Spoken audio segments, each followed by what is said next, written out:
Então vamos começar aí, tá? Então, assim, o Nuno é cria da casa aí, né? É formado aqui pela UFC, curso Pela de UES, História. Gerardo. Pela Oi? UES. Pela UES. Eu curso de História da UES, exatamente. Foi professor da UES também, um bom período, né? Depois fez um mestrado em História na UFC, e aí o Nuno partiu para outras bandas. Aí foi para o Recôncavo da Bahia, para o UFRB, morando na belíssima cidade de Cachoeira, que eu amo aquela cidade, e foi fazer um doutorado fora, fez doutorado no México, na UNAM, e sempre trabalhando com essa relação entre história e literatura. A dissertação já ficou muito famosa por conta do estudo de Zé Alcides Pinto, na época. Então, assim, quem conhece... A última vez que eu vi o Nuno foi em Canoa Quebrada. A última vez que eu encontrei o Nuno, na madrugada de Canoa Quebrada, saindo do reggae, às 3 da manhã, 4 da manhã, por aí, né? E agora estamos nos reencontrando aqui nessa conexão aqui. Quer dizer, a pandemia tem uma cor boa também de aproximar as pessoas. Não sei se a pandemia é uma merda, né? Mas esse negócio de aproximar tem um lado legal, né? Forçou a gente a utilizar a tecnologia também.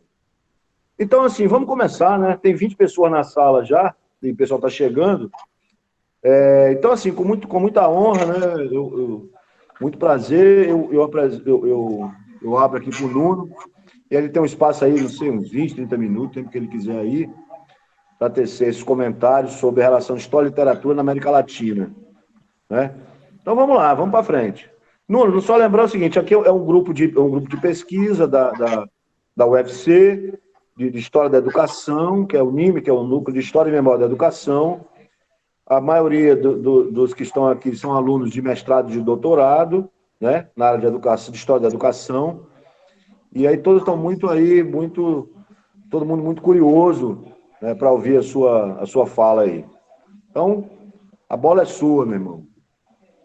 Fala aí o que você quiser aí. Bom, boa tarde, né? Quero agradecer, né, o Gerardo aí, esse convite aí de participar, né? Mesmo com essa dificuldade, assim, dessas tecnologias, né? Então, eu vou rapidinho, assim, quando o Gerardo me chamou, ele falou que era, né, mais uma conversa mesmo com o grupo de estudo aí, com o grupo de pesquisa de vocês, né? Tô vendo aí a Manuel, o Cláudio, tem muita gente aí que eu conheço já, e eu vou fazer assim, então eu vou fazer uma apresentação, né? Tentar ser o mais breve, assim, possível, né? Dessa pesquisa específica do doutorado, que é a que eu mandei o texto, né? Anteriormente aí via o Gerardo, né? Eu coloquei aí no chat também o link onde tem a tese completa, né? Quem interessar, tá o link aí da tese, não sei se ela aparece, que aqui não apareceu direito, aqui, mas acho que aparece, né? Parece. E pronto, então agradeço demais, viu, Gerardo? Acho que é mais legal quando a gente encontra lá em Canoa mesmo, estava eu, você, o Cláudio, comendo tapioca lá de manhã, mas é assim, então vamos assim, né? Então, essa pesquisa, né, ela é basicamente uma pesquisa sobre os romances históricos, né, do escritor Alejo Carpentier, né? Ela é uma pesquisa que se iniciou final de 2009, começo de 2010, e da forma como ela está aí na tese, ela se concluiu em janeiro de 2015, né, que foi quando eu defendi. Né? Então, a primeira coisa é assim, que essa pesquisa ela não teria sido possível de maneira nenhuma, né, sem 3 colaborações diretas, né? Primeiro, o Conselho Nacional de Ciência e Tecnologia do México e a Universidade Nacional Autônoma do México, que, né, garantiram a minha bolsa e a minha estadia lá. E depois os colegas aqui do Departamento de História da Universidade Federal do Recôncavo da Bahia, né, que garantiram também a minha licença integral para ficar o tempo todo lá e poder fazer o trabalho lá, né? Então, gostaria só de fazer esse registro no início, né? Então, essa pesquisa, Gerardo, como tu mesmo falou, nem sabia que alguém lembrava disso, né? Ela tem esse antecedente aí, que foi essa pesquisa com José Alcides Pinto, né?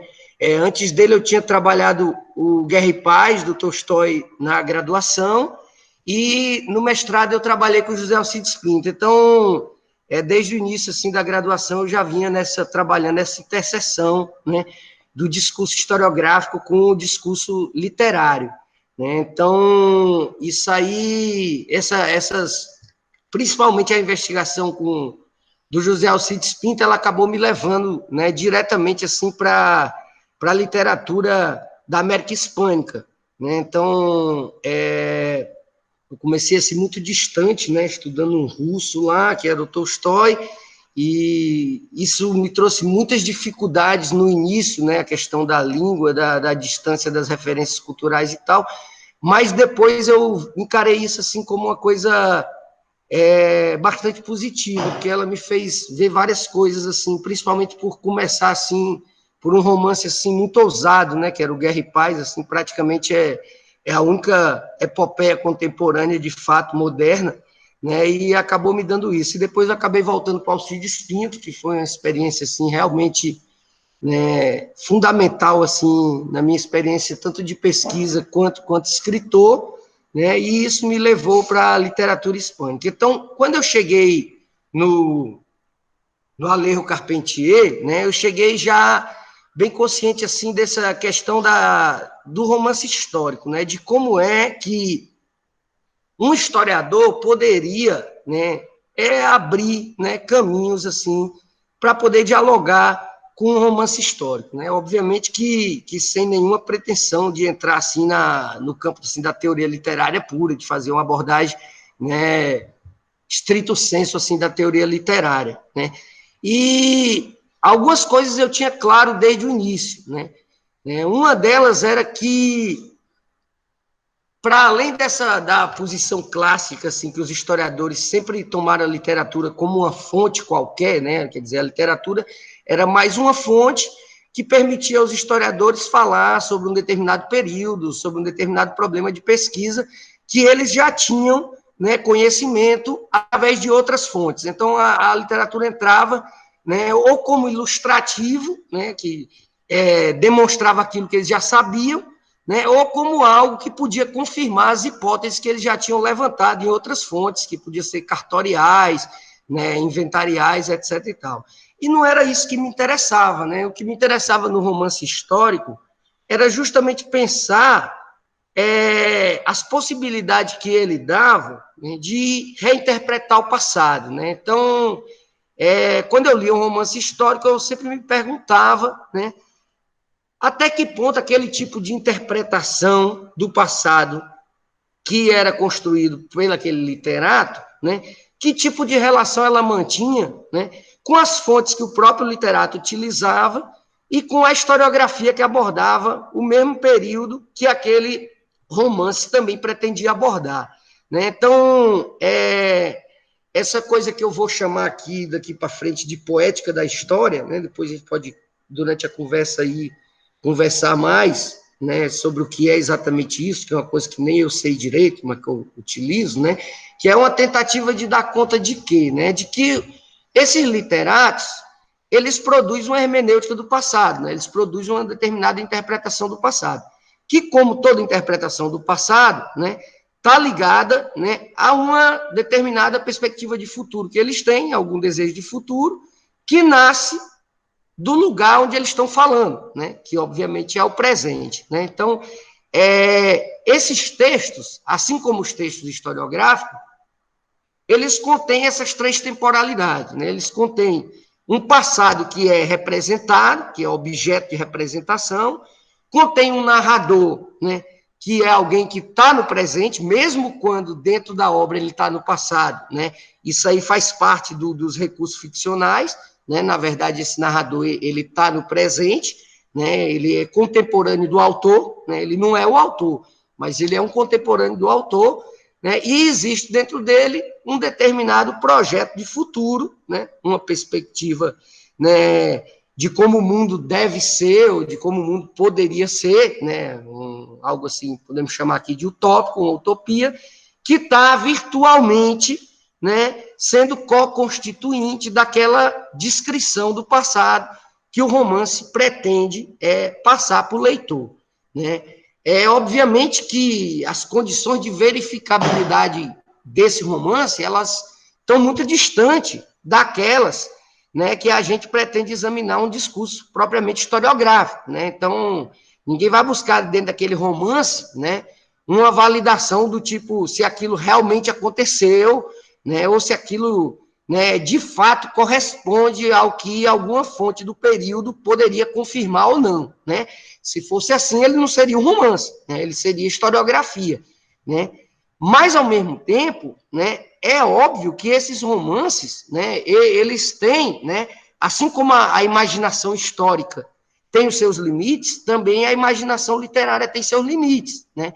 Ela tem suas possibilidades e elas também têm seus limites. E quando eu comecei a pensar sobre isso, né, a primeira coisa que eu me deparei, no caso específico do Carpentier, foi que existia, né, uma interpretação bastante consolidada, né?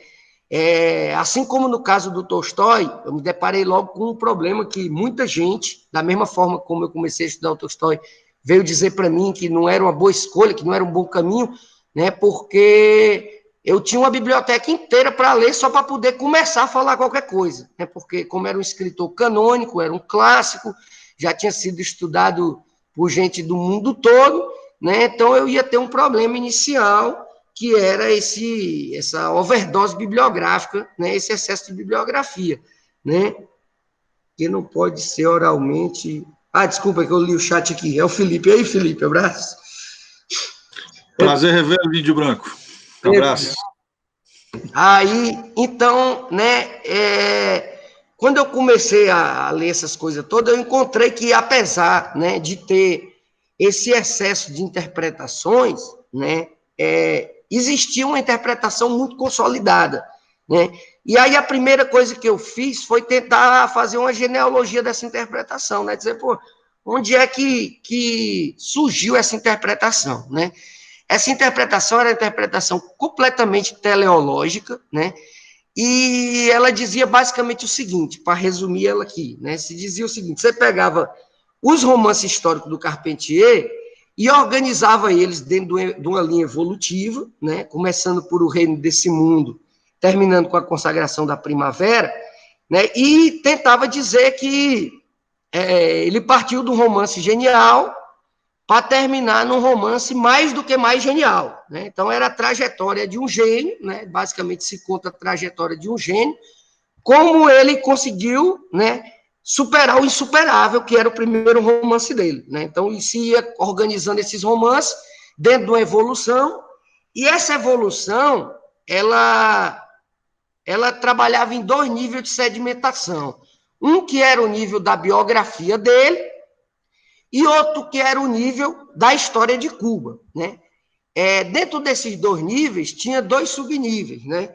A biografia dele se confundia, né, com uma suposta história da atuação política dele. E a história de Cuba se confundia com a história da evolução da história latino-americana, obviamente que identificada com uma linhagem específica e muito bem determinada, que era aquela inaugurada por José Martí, né, com alguns antecedentes bolivarianos, mas todos os antecedentes bolivarianos lido, relido e interpretado a partir da ótica martiniana, né?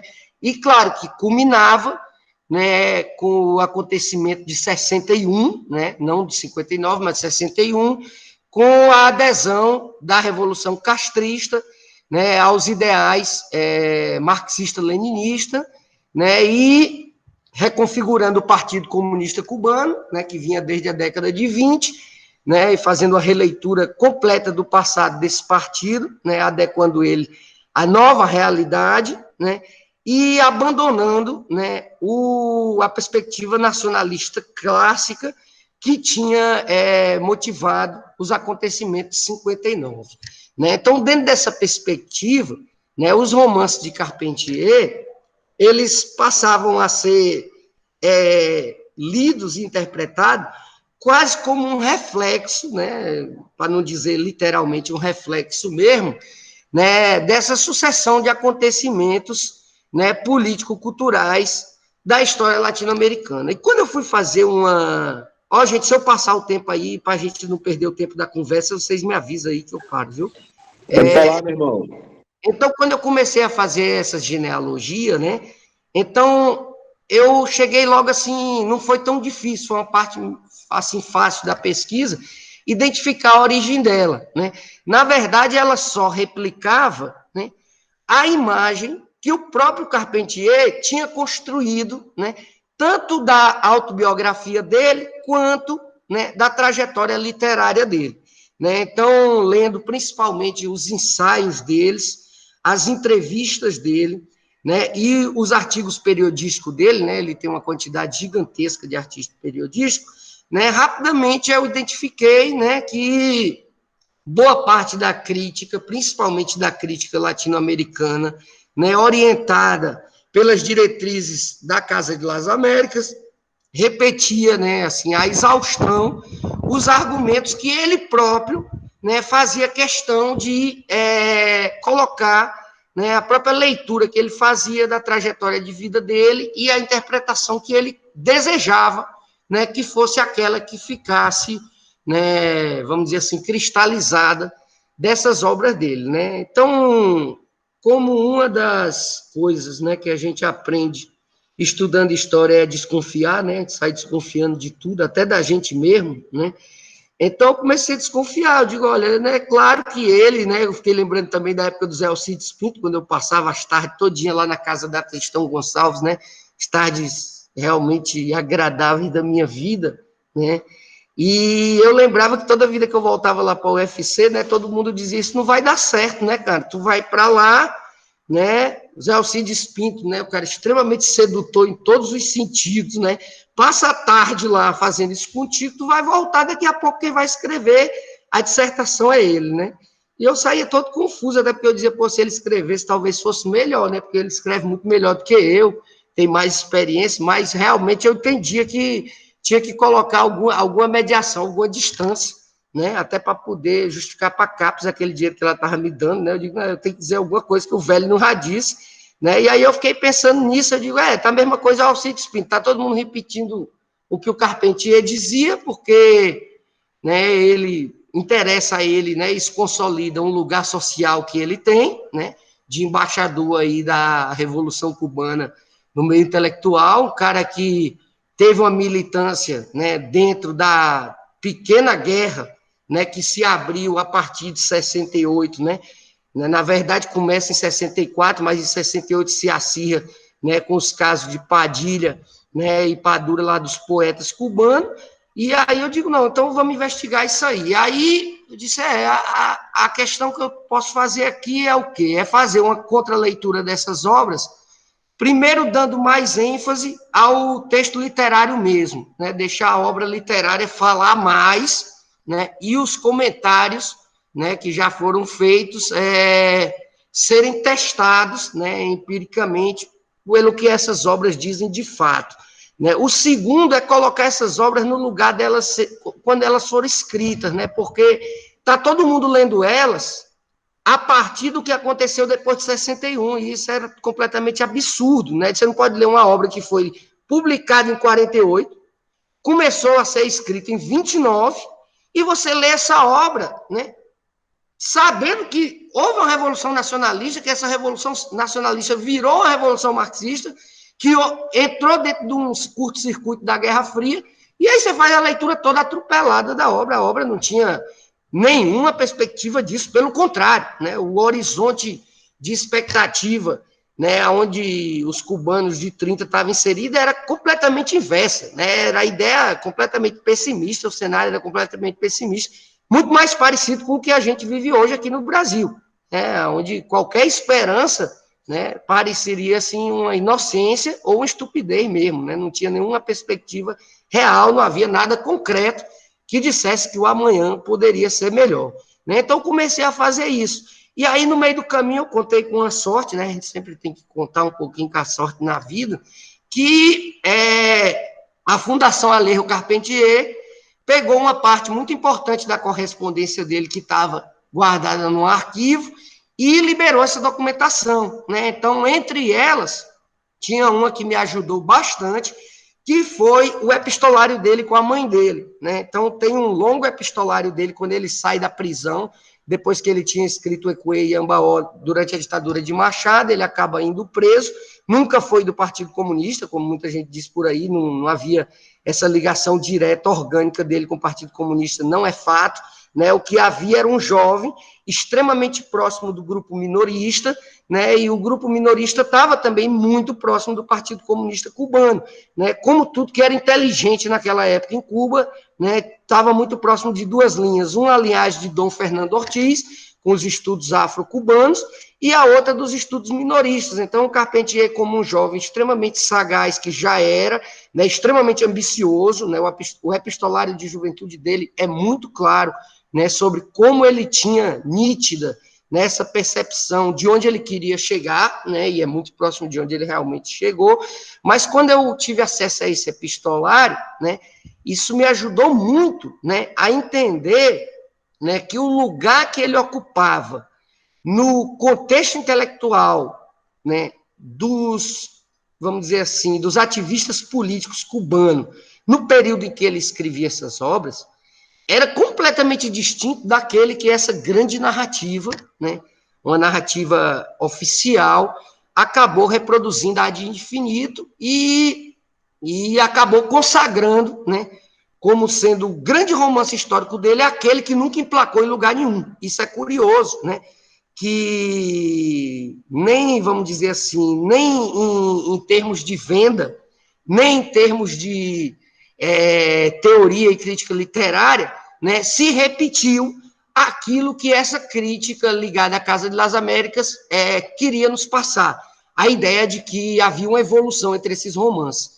Né, o que se encontra, e a posição que eu concordo e que eu acabei defendendo na tese, que atravessa toda a tese, né, é que o Reino desse Mundo, o Século das Luzes e a Consagração da Primavera, eles só têm em comum duas coisas. Né? A primeira é que os três são romances históricos.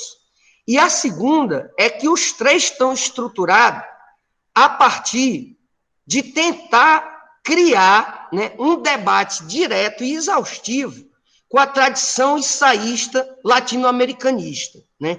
E nesse debate, né, o grande tema é o tema da Revolução. Né? Então, tirando essas duas coisas, esses romances são romances completamente distintos, têm uma poética da história completamente distintos e abordam o passado latino-americano de maneiras completamente distintas. Então, o que eu tentei fazer na tese, a tese é dividida assim mesmo, né? A primeira parte é dedicada ao Reino desse Mundo, né? A segunda ao Século das Luzes e a terceira à Consagração da Primavera, foi tentar reler esses romances dentro do contexto em que eles foram escritos e tentando estabelecer, né, quem era o Carpentier que escrevia aqueles romances, o que ele pensava quando escrevia, com quem ele dialogava e qual é o resultado do romance, qual é a poética da história que cada romance desse traz. Né? Então, eu encontro aí três questões completamente diferentes. Né? O Reino desse Mundo, na minha opinião particular, para além da pesquisa acadêmica, o romance mais bonito, né? Tanto esteticamente quanto ideologicamente, de Carpentier, é um romance completamente pessimista, né? Nada a ver com essa leitura de que ali tinha um proto-marxista, um jovem rebelde que ainda não tinha encontrado a sua clareza ideológica, a sua nitidez ideológica, e então não tinha condições de apontar uma perspectiva de ação política eficaz, né? E se perderia nisso, né? Ao contrário disso, é um romance bastante pessimista quanto ao futuro, né, mas que defende uma concepção assim, até meio cega, né, da noção de que o homem deve continuar na Terra agindo eticamente, né, existe uma noção de eticidade muito forte no livro, né, O Século das Luzes é também um romance bastante pessimista em relação ao futuro, né, onde ele problematiza o sistema colonial de uma maneira brilhante, né, talvez seja o romance mais teórico de Carpentier, né, toda a discussão, né, inclusive que os estudos pós-coloniais aqui na América Latina, né, fazem depois, né, tem muito a ver com como esse romance representou o sistema colonial, né? E o último romance, né, esteticamente, na minha opinião, o romance mais complicado, nunca se resolve assim, né? É um romance que tem um problema formal, assim, difícil de ver onde ele quer chegar, né? E quase panfletário em muitos momentos, né? O discurso literário claramente trabalhando assim a serviço de uma política cultural, né? Ao invés dos outros que exploram muito mais a cultura política, né? São romances onde o problema da cultura política latino-americana é o eixo central, é o eixo definidor, e o último é quase que um romance onde ele acaba, em muitos momentos, não conseguindo sequer ocultar, né, que existe assim uma direção na história, existe uma moralidade, né?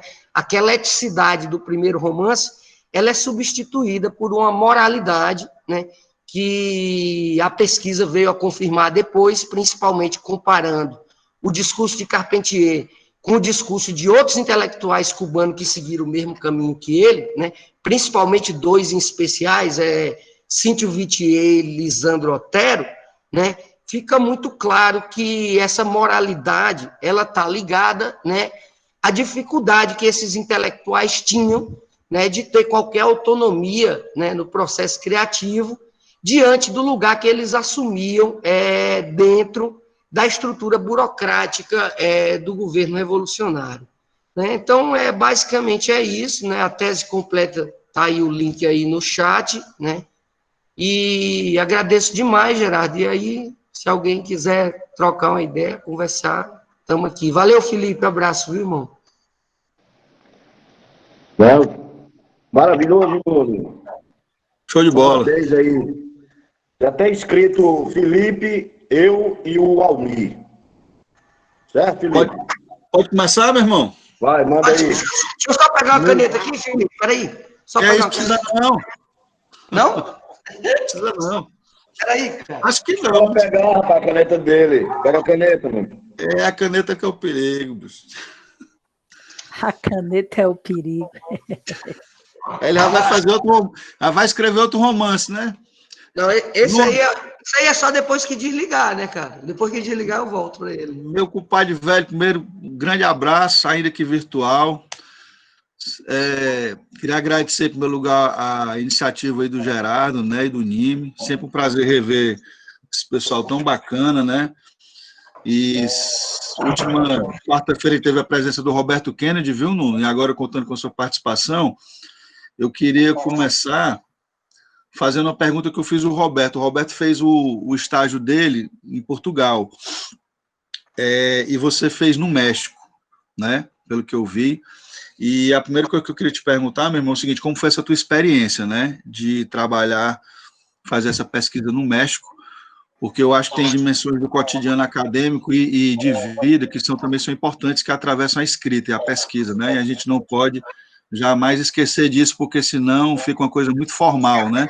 Tudo muito bonito, e eu sei que você, que é um caba danado, deve ter arrumado umas impressões bacanas por lá, né?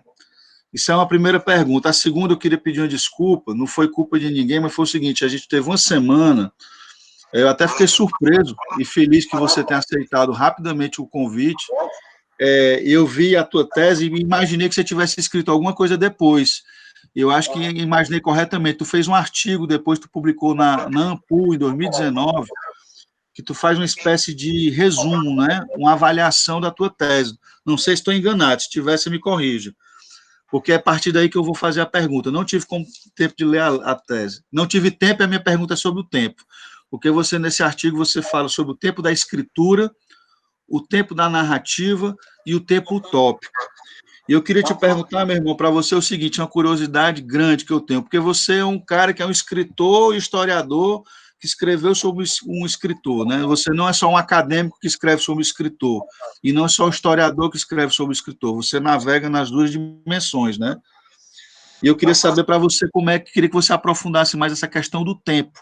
Como é que você mexe com essa questão do tempo, já que você trabalhou com a representação literária da história, beleza? Essa é a segunda pergunta, que é uma pergunta um pouco mais conceitual. A terceira e última, meu irmão, já lhe agradecendo aqui, é o seguinte: é uma curiosidade mesmo, eu queria só saber se você encontrou alguma coisa no meio disso aí, da relação, não sei se houve, e não sei qual foi, por isso eu lhe pergunto, do Alejo Carpentier com Gabriel Garcia Marques, porque o Gabriel Garcia Marques é um cara que é um colombiano, mas teve uma proximidade tão grande com o Fidel, que acabou muitas vezes, né, sendo, digamos assim, a expressão literária, né, de um dado momento da Revolução Cubana, chegou a abrir aquela famosa casa de cinema, né, com Fernando Birri lá, e etc. Então eu queria saber se você encontrou alguma coisa sobre isso. E, por último, te parabenizar, brother, viu? Grande trabalho. Desculpa que eu cheguei um pouco atrasado, é sempre um prazer revê-lo, viu? Espero que a gente se veja em breve. Valeu. Valeu. É isso. Ei, Nuno, vamos juntar um bloco aí tu fala, entendeu? De 3 em 3, aí, certo? Assim, eu fiquei muito curioso com essa discussão sobre a poética, porque isso me remonta a muitas questões, entendeu? A ideia da poesis, Castoriadis usa isso, de algum modo a gente encontra isso em Nietzsche também, né?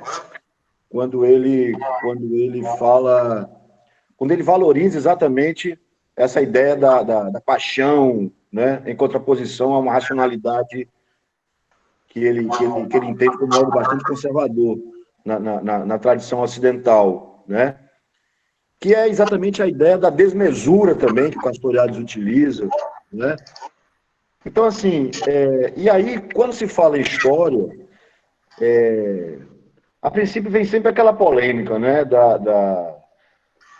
daquela história factual, e evidentemente que o romance não comportaria isso, quando você liga história com romance, tem ficção no meio e tal, isso não comportaria, né? Assim, qual é a minha curiosidade? Qual a minha curiosidade nessa questão? É mais num aspecto metodológico mesmo, porque a gente sabe que há uma tensão, por exemplo, da nossa área da história da educação, por exemplo, com a história. Em alguns momentos, a história acha que o que a gente pesquisa em história da educação é coisa de segunda linha, né? Quando a gente trabalha com história de instituições escolares, com biografias de educadores, né? Entra um pouco essa tensão entre das biografias, né? Quer dizer, como é que isso seria aceito pela história e tal. E, ao mesmo tempo, tu também entra numa discussão dessa quando você insere aí o caso da literatura, né? Quer dizer, então, além do aspecto metodológico, quer dizer, como é que os historiadores veem isso? Quer dizer, como é que essa pesquisa que você faz, eu acho maravilhosa, mas como é que os historiadores, como é que você lida com os historiadores quando você fala de poética da história, quando você fala de fonte, sabe, do romance, quer dizer, são fontes não muito ortodoxas, né, para o campo da história. Então, assim, como é que essa tua relação com os historiadores em relação a essas fontes alternativas que você utiliza, que eu acho maravilhosa. Na educação também nós não temos nenhum problema quanto a isso, ao contrário, né? Mas se você não encontra alguma resistência por parte dos historiadores, tá, em relação a essas fontes. Ok? Aí tem agora o Almir. Almir. Opa, boa tarde. Bem, meu amigo Nuno, gostaria de estar dialogando com você no aspecto mais historiográfico mesmo, né? O professor Gerardo já começou dando os apontamentos iniciais e gostaria de começar assim esse diálogo com uma perspectiva que dentro da historiografia, né, os movimentos historiográficos permitiram um ampliamento com o tempo, como a gente pode citar aqui a história das mentalidades, as histórias dos análises, que é uma das fontes que mais se embebedam, né, a história social e a história cultural. Em relação a isso, eu tenho duas curiosidades, duas perguntas a isso, né? Até mesmo porque, dentro da historiografia da educação, né, a gente se utiliza muito dessa perspectiva historiográfica para pensarmos em história da educação. Nesse sentido, a pergunta que faço é como é visto a perspectiva historiográfica dentro até da realidade latino-americana, do México, uma vez que aqui no Brasil ainda é muito assim, muito forte a história social, a história cultural. E aí no México, como está o campo da história, e como que essas perspectivas historiográficas permitem, ajuda você a pensar a literatura, ajuda a pensar essas fontes que vão além daquilo que o tradicional colocava, né, que é a história documento, né, utilizando o Legoff. Qual essa perspectiva historiográfica mais contemporânea ajudou a você a pensar a literatura e esses movimentos na América Latina? Sou eu? Arrocha. Vai, Pronto, Bruno, então, vamos começar aqui pelo Felipe, né, cara? Felipe fala assim, né, como é que foi essa experiência, né, do México, assim. Eu fiquei 4 anos e meio lá, né, Felipe? Voltei nesse período, né? Eu vim ao Brasil muito rapidamente, uma vez só para enterrar minha avó e outra vez quando minha filha nasceu, né? Foram passagens muito rápidas, né? Então, fiquei 4 anos e meio lá, direto, né? E foi assim, do ponto de vista assim, como escritor, né? Tu está me perguntando assim, né? Era realmente assim algo que eu estava buscando, esse tipo de experiência, né? E eu acredito que isso também ajudou a pensar, né, o problema da tese de outra maneira. Seria bem diferente se eu tivesse escrito a tese toda aqui, né, e tivesse feito só um sanduíche, né, ou um período, um estágio lá, né. Então, realmente foi diferente, porque teve uma imersão, né, lá nos arquivos de lá, na biblioteca de lá, né, o próprio dia a dia, o cotidiano. Eu acho que a parte como escritor, assim, poeta, a gente pode conversar de outro momento, né? Vamos ficar aqui, assim, nessa parte da tese, né? A primeira coisa foi você pegar, assim, e se obrigar, né, a ler os caras na língua deles, né? Porque, apesar de quando eu estava aqui, eu já mexi um pouquinho, né, com as obras originais, né? Até por facilidade mesmo, a gente, quase tudo traduzido, as obras, né, vamos dizer assim, os romances em si, quase todos traduzidos, a gente acabava recorrendo muito às edições brasileira ou portuguesa, né, e utilizando em português, né, e quando chega lá, e tanto pelo fato de estar lá, o contexto e tal, quanto pela própria pressão, né, dos professores, você começa a pegar os originais e dizer, não, vou trabalhar aqui com as obras, né, como elas foram escritas, né, então isso aí já deu vamos dizer assim, já dá um salto assim para dentro desse universo, né, já te joga mais dentro desse universo, diz assim, não, começar a pensar esses problemas a partir da própria língua, né, em que eles foram colocados, em que eles foram pensados, né. A questão do tempo, cara, né, como tu fala, essa assim, tá muito ligada assim a essa questão do Kozelek, né, isso aí inevitavelmente sempre roda, mas vai cair mesmo na questão dele, né, nessa questão, né, do horizonte expectativo, do espaço de experiência, né, e começar a ver, né, começar a ler o texto, né, o texto sempre como algo do presente, né, o texto é sempre algo do presente, feito no presente, concluído no presente, mas ele é cheio de virtualidades dentro, né, então como é que você, né, no presente, você pode reconstruir um passado, é cheio de lacuna, né, então os historiadores, mesmo os mais tradicionais, os mais conservadores, eles têm que se valer da imaginação historiográfica para sair preenchendo essas lacunas, né? Só que eles estão mais presos, né, às condições de verificabilidade, por uma questão, é uma questão do próprio saber histórico, não tem jeito, não tem como escapar a isso, né? Ele tem que, ao fim das contas, ele tem que prestar conta, né, sobre como, né, a imaginação dele pôde, né, chegar a levantar determinadas hipóteses. As hipóteses têm que estar assentadas em algum lugar, né, inclusive sob o risco da gente cair, né, em posições, né, completamente absurdas, né, como aqui nega o Holocausto, ou aqui... Bruno, me permita uma interrupção rápida, que é o seguinte, quando eu fiz a pesquisa sobre o besouro lá na Bahia. Qual era a questão? Não tinha fonte, certo? Então, a grande parte dessa história que eu acabei contando da vida dele veio por parte da tradição oral. Muitas coisas ficcionais também. Por exemplo, para você ter uma ideia, a morte dele, eu peguei 10 versões. Apresento as 10. Uma delas ele comia as tripas, você tem uma ideia. Ele levou uma facada e comia as tripas.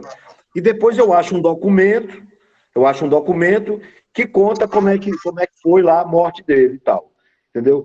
Então, de um jeito ou de outro, bicho, era o tempo todo a ficção entrando, sendo atravessada pela documentação que eu encontrei, mas que eu acabo relatando todas as versões que eu encontro. Entendeu? Eu achei que era preciso que as pessoas soubessem que essas versões circulavam. E não me posiciono sobre qual seria a verdadeira dessas versões, até porque não acredito nisso também, entendeu? Mas eu apresento as versões. Né? Aí quando você fala do historiador que tem que buscar essa coisa da realidade, esse compromisso factual e tal, né? Isso aí ele pode ficar talvez mais frouxo aí quando você insere a literatura na conversa também. Nuno, deixa eu só complementar aqui o que o Gerardo falou. Pegar assim, por exemplo, um historiador baiano como João José Reis, né, que escreveu sobre a Alufar Rufino, a Revolta dos Malês, a Revolta dos Ganhadores, o Domingos Sodré. Ele fala uma coisa interessante, eu não sei se é sobre exatamente o Domingos Sodré ou sobre a Alufar Rufino, mas ele diz que ele encontrou poucos documentos sobre a companheira de um dos dois. Ele disse que já tinha feito uma pesquisa maluca sobre isso, né? Mas que se ele tivesse encontrado mais coisas sobre essa personagem, era capaz dele fazer uma contra-história da que ele escreveu, entendeu? Entendi. Que ele acho que é dessa linha também que o Gerardo está perguntando e que tu está colocando, que tem um emaranhado de possibilidades, né? E aí você vai tecendo, a sua imaginação vai fluindo e a gente vê o que é que dá, né? Bem, é isso. Claro. Vou lá.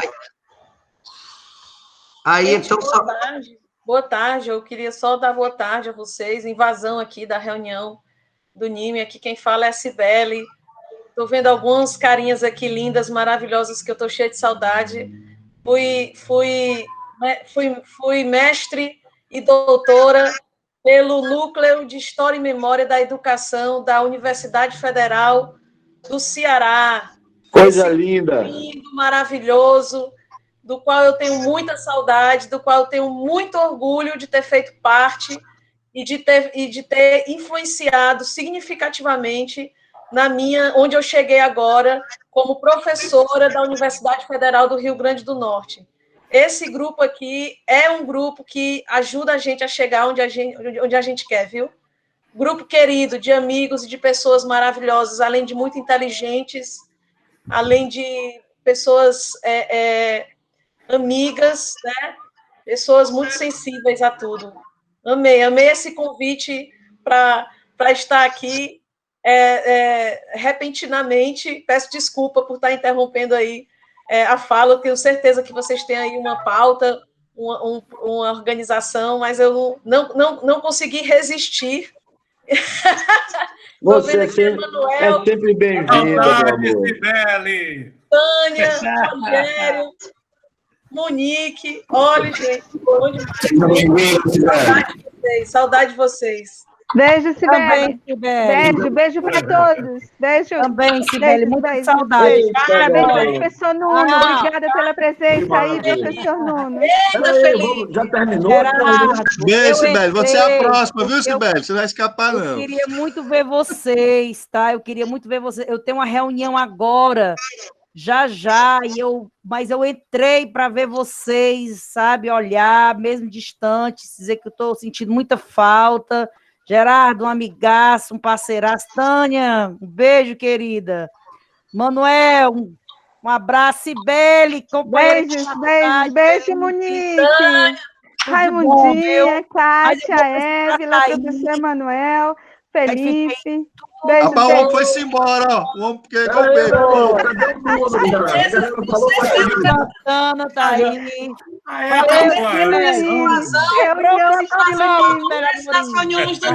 Beijo, Monique. Ei, meu irmão. Cadê o Nuno, cara? Assustaram o homem, mas o homem tá aqui, tá aqui. com a gente. É isso aí. Vamos lá, onde é que parou aí que eu Mas saí? eu acho que é isso aí, Gerardo, que a pesquisa provoca. Saudade aí, galera. São as Vou soltar só aqui possibilidades. É isso aí, beijo. do evento que eu estou organizando, que vai ser online. Eu gostaria muito de ver o trabalho de vocês. É o 3º encontro de práticas educativas digitais, um conceito, viu, que eu construí aí, nas pesquisas, no NIME, e é um evento que eu criei a partir desse conceito que foi desenvolvido no meu doutorado que eu fiz no NIME, certo? Então, está aí, 3º encontro, já é o 3º, de prática, e vai ser muito legal, vai ser todo online, e vai ter muitas surpresas, e programação cultural, vai ser bacana. Então, gente, amei esta invasão aqui. Desculpa aí. Um beijo, gente. Vamos lá. Eu saí aqui, quando eu voltei, tava uma festa da porra aí, meu irmão. É de arromba, meu irmão. O cara pegou o beco, bicho. Não, cadê o Nuno, mano? Tá aí. No mesmo lugar, cara. Você viu, mesmo, a galera é animada, meu irmão. Mas vamos Rapaz, lá. eu vi aí, então, já que tá assim, antes de eu voltar aqui, eu quero mandar um abraço. Eu vi aqui o Babi Fonteles passou rapidinho aqui na minha câmera, aqui, eu acho. Né, Pô, o Babi pediu um link aí. Eu não sei se ele ficou, não vi Babi, não. Babi, um abração, viu, cara? Tá aqui, o Babi tá aqui na área. Aí ele apareceu aqui, tô vendo. Um abração, Babi. Grande Babi. Ei, então, continua aí, meu irmão. Onde é que nós paramos mesmo? Eu parei aqui, eu estava, né, falando assim, né, que no caso da imaginação literária, né, então o que me interessava, né? Como né, as perguntas, aquele questionáriozinho básico que a gente faz para as fontes, né, eu fazia para esse escritor. Então, dizia assim, por que ele escolheu esse passado para ser o passado representado no romance histórico dele? Que tipo de fonte ele utilizou para reconstruir esse passado, né? E a resposta dessas perguntas, né, eu ia construindo elas a partir desse diálogo que eu encontrava, né, tanto no epistolário, quanto na crítica musical, crítica literária, crítica de arte, que ele ia publicando, né, nos periódicos, né, da época, mas não juntando tudo, como estavam fazendo, e tirando tudo dos contextos históricos. Pelo contrário, eu pegava justamente aquilo que estava na época que ele estava escrevendo o romance, porque senão eu caía sempre na mesma visão lá, de que tinha uma evolução, de que ele já era marxista em 30, de que ele só não tinha ainda as ferramentas teórico-conceituais para fazer os romances como ele foi fazer em 77.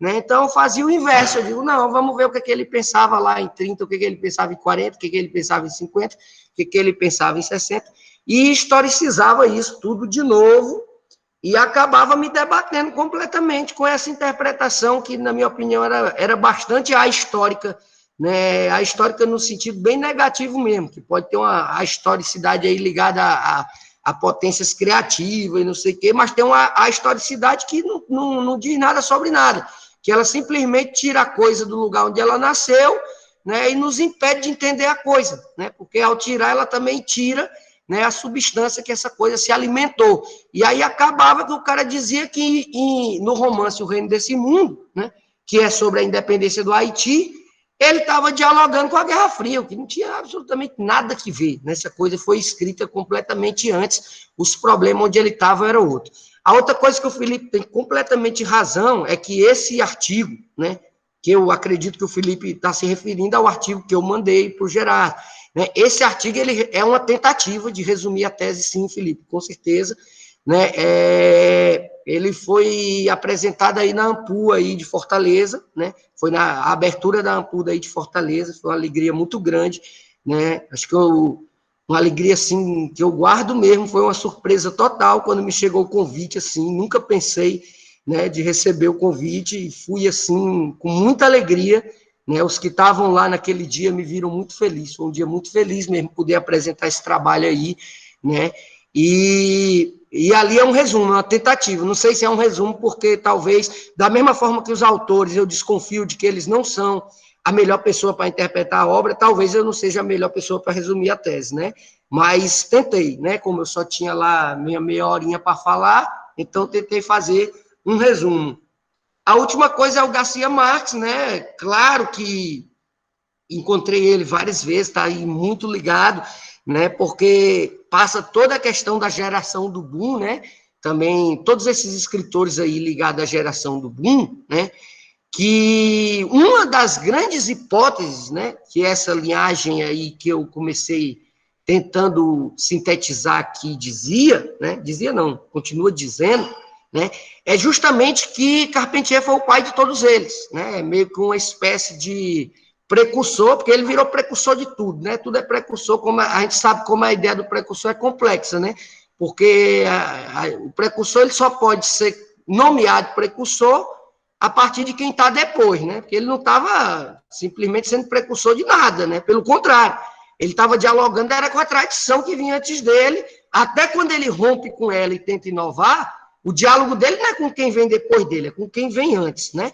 Então, é óbvio que Garcia Marques aparece muito, como todos os outros, né, ligado à ideia do boom latino-americano, que é outra questão que ia levar a gente para outro canto, né, Carlos Fuentes, todos esses aí, né, mas que tinha essa questão de colocar eles como sucessores, né, uma espécie de Carpentier com a história do real maravilhoso, que ele coloca, né, e depois vem o realismo fantástico, e depois vem o realismo mágico, e meio que uma parte da crítica literária, principalmente a crítica literária responsável por essa divulgação mais cotidiana, mais corriqueira, mais publicitária, mais jornalística, né, ela acabou que os três termos, né, real fantástico, real maravilhoso e realismo mágico, eles passaram a significar a mesma coisa, era como se eles fossem sinônimos, né, eles eram utilizados de uma maneira acrítica, ou seja... Só um minutinho, gente. Vem cá. Fala. Gente, me dá só um minutinho aqui, que tem uma pequenininha precisando aqui de mim, é rápido, viu? É um minuto, peraí.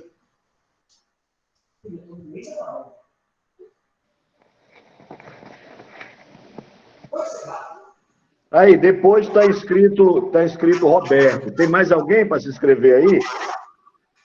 E se inscreve lá no chat, tá? Tem o Roberto depois. Desculpa, gente, só um minutinho. Então se colocava as três expressões sempre como se fosse a mesma coisa, né? Tudo acabava sendo a mesma coisa.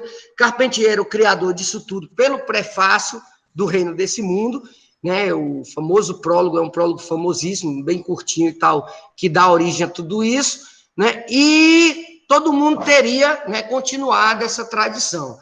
E essa linhagem também não se confirma na minha tese, né? Nada disso se confirma, né? Primeiro que as três coisas não são a mesma coisa, os próprios autores, quando usavam ela, não se referiam à mesma coisa, né? E nenhum deles fez um projeto nem parecido com o projeto que tinha Carpentier no Reino desse Mundo. Inclusive, nem o próprio Carpentier, porque o projeto dele no Século das Luzes e o projeto dele na Consagração da Primavera implica num conceito de romance histórico e numa hermenêutica da história completamente diferente, né? E essa diferença está justamente nas diferenças tanto da história de Cuba, quanto no lugar que ele ocupa dentro dessa história, né? E o que eu tento fazer dentro da minha tese é basicamente isso. Passando para as questões do Gerard, né? Principalmente eu vou começar por essa última aí, quando ele entrou aí, que trouxe as versões do Besouro, né? Todas essas versões sobre, né, a vida e a morte aí do Besouro Mangagá, Gerardo, né, e a questão da oralidade, né, é óbvio que, também como tu, eu cheguei nessa questão da oralidade, só que eu cheguei por outra via, né, porque tu falou assim, que tu tinha uma escassez de fonte, né, e o que te chegava era o que trazia oralidade. Já eu não, né, eu tinha um excesso de fonte que quase me esmagava, né, eu não podia ler para selecionar. Senão eu estava até hoje lá no México lendo, porque eu não ia terminar nunca, né? Porque o tanto que escreveram sobre esse homem, só o tanto que ele escreveu já era difícil de ler. E o tanto que escreveram sobre ele, aí já se acumulava. Então eu tinha que selecionar antes, né? E eu selecionava como?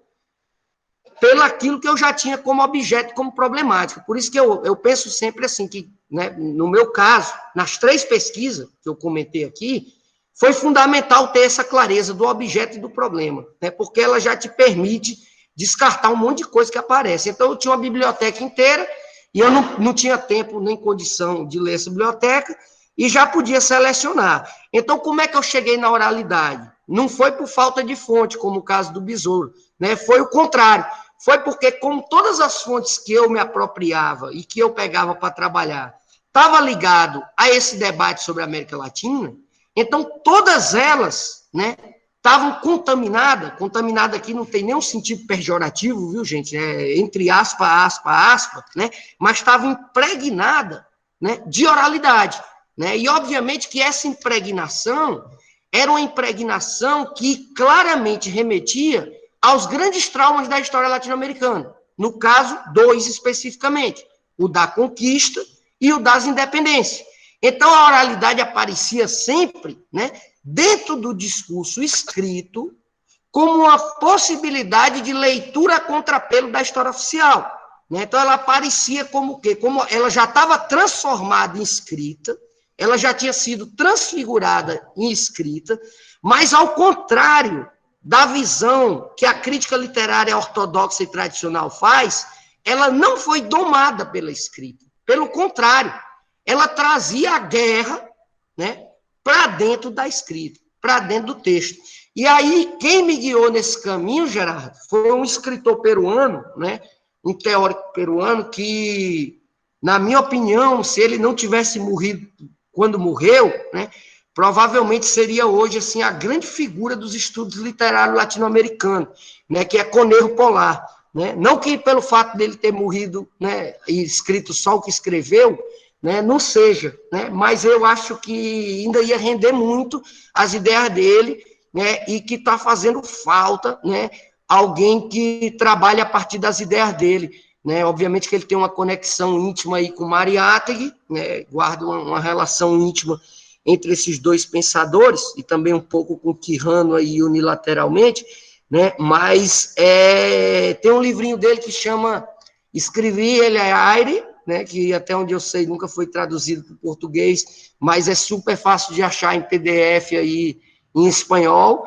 né? E esse livrinho foi quem me ajudou a tentar pensar, né, essa presença da oralidade aí, né? E ela como via de acesso a esses 2 grandes traumas históricos da América Latina, né? A conquista e a independência, que são exatamente os 2 em torno do qual vai gravitar todo o pensamento de Carpentier.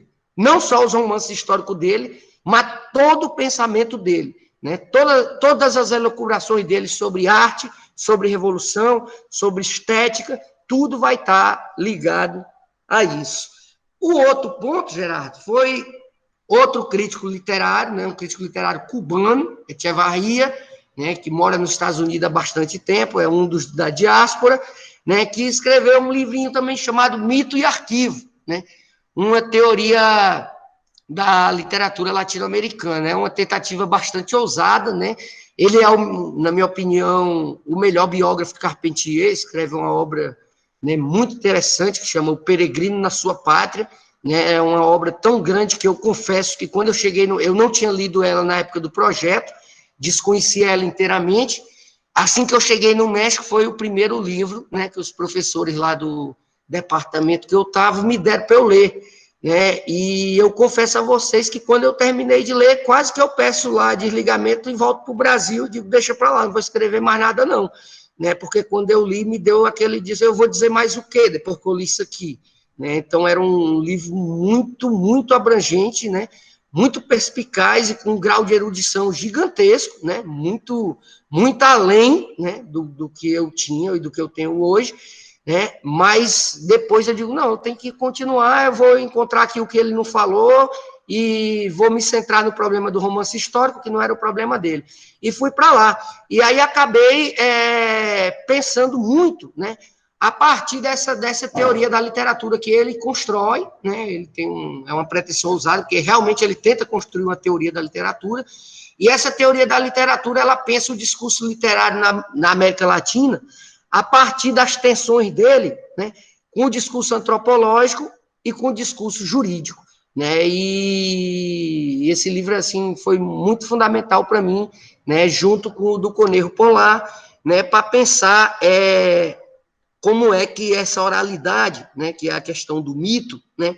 Ela convive com essa questão dessa pretensão arquivística, né? Que a romanesca hispano-americana tem, né? Ou seja, é como se cada romance se colocasse a permanente obrigação de construir outra versão do que aconteceu para tentar dizer novamente por que nós não somos. É sempre isso. É sempre um dizer, né? Por que nós não somos? Por que tudo que nós dizemos que somos, né?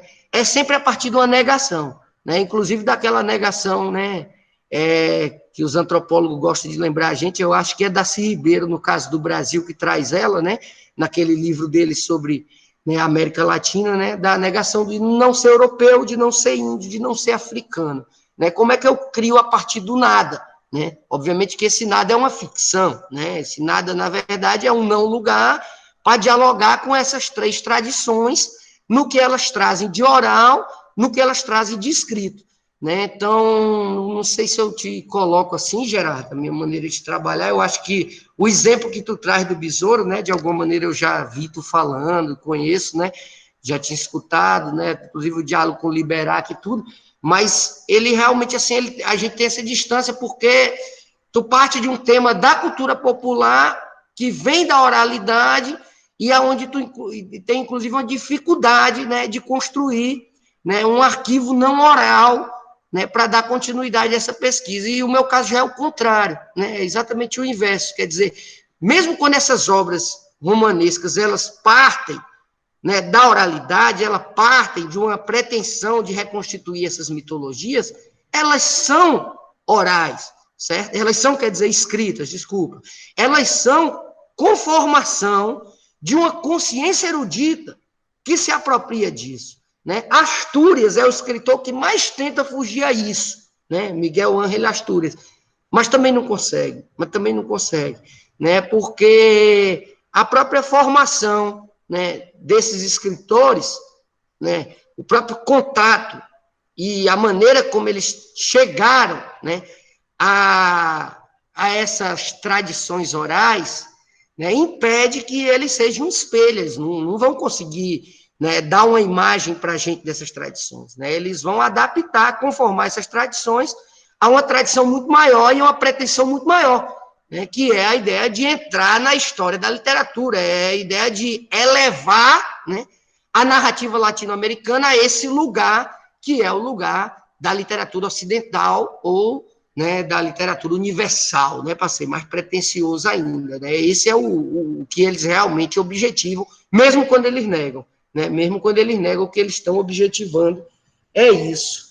Né? E a pergunta do Almir, né, sobre a minha relação com os historiadores, com a historiografia, assim, né, que de alguma maneira também está ligada à do Gerardo, assim,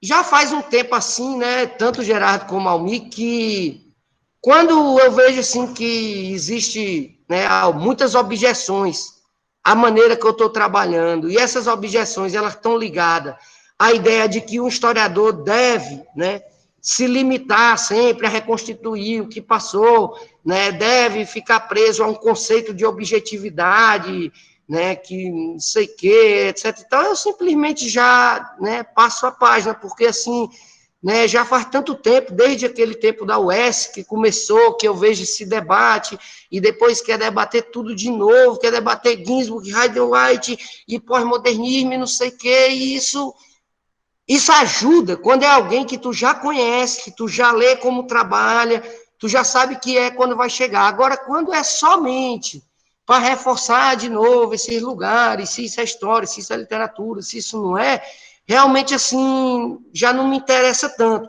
E no caso, né, do Almir especificamente, que ele me pergunta como foi isso lá no México, Almir, eu estava trabalhando dentro de um departamento, né, que lá tem graduação, mestrado e doutorado, especificamente em estudos latino-americanos, né? Então, no caso, eu fiz doutorado no Departamento de Estudos Latino-Americanos.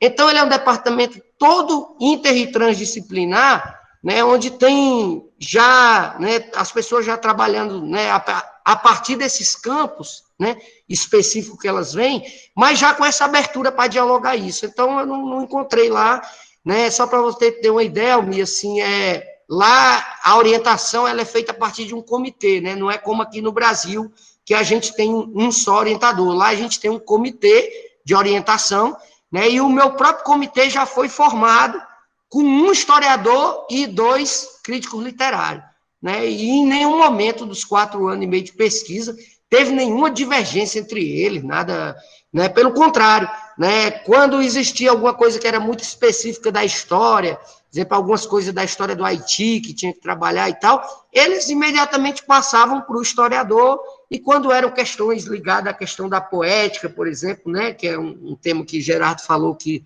ainda vou tocar aqui, né, aí se passava logo para os críticos literários, né, então, no caso, não havia grandes problemas, e não tenho tido mais grandes problemas com isso, né, e a questão da poética, Gerardo, que aí entra muito aí, né, é uma questão que eu nem sei se na tese resolve, sabe, até hoje eu penso assim, né, apesar de lá no dia da defesa lá, né, a banca inteira achou legal a maneira como se chegou a isso, porque eu tinha um problema muito, assim, claro para mim, que era o seguinte, que a poética, né, ela era um conceito já muito bem definido e muito bem debatido, né, dentro de uma linha que nem é que tu colocou, que é a linha da filosofia, né, mas dentro da linha mesmo da teoria literária, e obviamente que não era a linha que eu queria trabalhar, né, eu não queria cair, por exemplo, na discussão da narratologia e tal, né, perder muito tempo, né, identificando assim, os elementos internos da obra, porque isso ia tirar meu foco. Né? Então, na verdade, Gerardo, assim, simplificando bem, né, quando eu falo poética e quando eu escrevo poética lá, eu tento me referir à forma como esses escritores formatam o passado que eles pretendem dar conta dentro do romance. Né? Então, tem um pouco a ver com o debate sobre forma literária, né? Tem um pouco a ver com Bakhtin, né? E vai por aí, né? Mas tem muito a ver com a forma como os conteúdos históricos se sedimentam dentro da narrativa literária, né? Como é que eles são organizados pelas teias da ficção, né? E como é que essa organização, muito mais do que um mero estilo ou um recurso estético, ela é parte do projeto utópico ideológico que esse escritor pretende defender. Né? Não sei se eu me faço entender, mas acho que é isso. É ótimo, meu irmão. Ei, tem 3 cabos escritos aí, ó. Quem quiser falar, fala logo aí. Está escrito Roberto, está escrito Cachilé e a Évila. Então, na fala do Roberto, quem quiser escrever, se inscreve, porque já está avançando. Aí fala os 3, ou mais alguém que tiver, e o Nuno responde e encerra aí o negócio aí. Tá bom? Roberto, mande bala aí, Roberto. Tá por aí? Olá, boa tarde a todos e a todas. Alô, estão me ouvindo? Boa tarde, meu irmão. Tá ouvindo claramente aqui. Sim, professor, boa tarde. Primeiramente, gostaria de parabenizar aí ao convidado, ao Nuno, e ao professor mentor Gerardo, e a todos aí, a todos nós, né? Na verdade. Eu gostaria de pautar algumas coisíssimas, rapidinho, já que o tempo é escasso, sobre fontes, né? Aquilo, retornando aí um pouco às fontes, na questão história, quero me apresentar aqui ao Nuno, eu sou historiador também de formação, e ao longo do tempo tenho trabalhado sobre isso, sobre a questão de fontes. E quando o Gerardo pergunta sobre isso, quero lembrar que, na análise das fontes, o historiador ele tem dois tipos de fontes a ser analisados, que são as fontes materiais e as imateriais. Nas fontes materiais, com certeza, o objetivismo entra. Nas fontes imateriais, com certeza, o subjetivismo há de entrar inexoravelmente. Inexoravelmente. Portanto, o que se tem que trabalhar é o fino trabalho do historiador, ele parte de 3 perguntinhas básicas aquilo que o historiador sabe, desde lá de Peter Burke, né? Sobre a questão, o que é a escrita da história. O que é a história? Bom, partindo de 3 perguntinhas, o historiador ele vai detalhar essas fontes para o objeto a ser investigado. E aí as perguntas quais são? Quem escreve, de onde escreve e para quem escreve. Ou seja, quando o Alencar dizia, quando o José de Alencar dizia que a história dita científica jamais daria conta da realidade em função da busca do cientificismo exacerbado, ele tinha uma certa razão. E por isso que ele acreditava que a literatura, sim, era, sim, quem dava mais conta da realidade. Isso palavra do José de Alencar. Claro que isso precisa ser estudado, precisa ser debatido, não é só assim também, né? Bom, então, essa é a primeira consideração sobre fontes. Na outra parte, eu não sei se eu cheguei atrasado um pouco, eu não sei se o Nuno falou, de cara, mentor, ele é reconhecido na América Latina, que é o Richard McGee Morse. Ele foi um dos caras que mais tentou a interpretação, a busca da identidade da América Latina, com a história, historiografia e literatura. Ele fez, basicamente, aquilo que o francês, o Alexis Tocqueville, fez para interpretar a busca da identidade dos Estados Unidos da América. Então, o Richard Morse tem alguns trabalhos bastante interessantes. Um deles que foi muito polêmico, acho que todos conhecem, que foi o Espelho de Próspero, Cultura nas Américas, né? Ele é muito interessante quando ele levanta questões, né, da nossa tradição, da nossa herança, das questões ibéricas. Bom, passando por isso, né, acredito eu que a literatura, e nós já fizemos, inclusive, um encontro em 2015, que foi exatamente abordando isso, história, literatura e educação, onde houve, né, bastante discussões sobre a importância da literatura, né, e a interpretação do contexto histórico.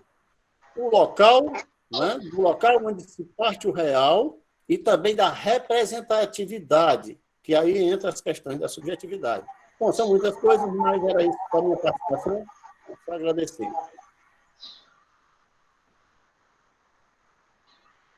Ok, professor Roberto. Cachilé. Está escrito Cachilé, a Évila e o Emanuel. Cachilé. Beleza, Gerardo.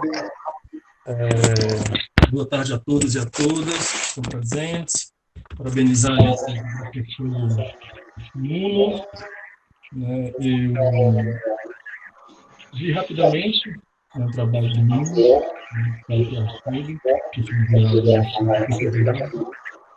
E Cachilé, eu não estou te ouvindo, não, irmão. Eu acho que tem algum microfone, alguma coisa aí que está. Tem algum som aí paralelo aí, Cachilé? Tira aí, veio do lado dessa janela aberta não aí, ó. Ou então o próprio microfone do Nuno pode estar atrapalhando. Desliga também, Nuno. Vou desligar. Mas depois tu liga. E agora, Nuno, a neném tá com quantos anos aí, Nuno? A menina? Tá com 7 anos já? Vai, desliga aí, Felipe, também. Vai, Cachilé. Tudo certo? Pois bem, então, retornando aqui, queria, né, parabenizar aí o trabalho e a exposição do professor Nuno. E, assim, a primeira pergunta, né, que eu faço é justamente o que te levou, Nuno, a pesquisar, né, um tema, esse teu tema, né, tendo em vista que é algo, digamos assim, distante, né, da nossa realidade acadêmica aqui do Departamento de História da UFC e acredito que da UES também, né? E assim, e como foi, né, tu trabalhar com a literatura, né, justamente nessa perspectiva, né, a qual, né, é uma fonte historiográfica a qual apresenta, né, digamos assim, muitas ressalvas. Né? Na minha dissertação de mestrado, né, eu trabalhei o movimento abolicionista na província do Ceará, né, eu fui para São Paulo, e ao defender a tese, né, justamente o capítulo, né, que é a literatura, né, a sociedade libertadora e a literatura em ação, um capítulo específico da dissertação.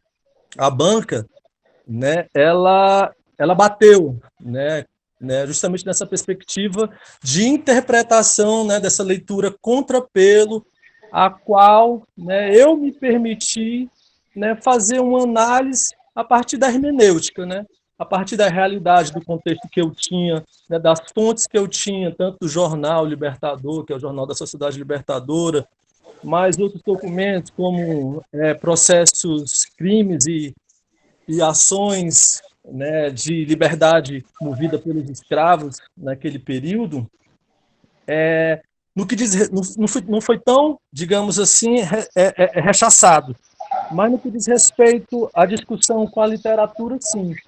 E é uma discussão muito pertinente, né, porque se você vê toda a discussão historiográfica da escravidão, ela vem a partir disso aí, né? A gente pega Sidney Chalou, Visões da Liberdade, ele começa a introdução do texto dele fazendo essa análise, né? Dialogando com Ginsburg, né?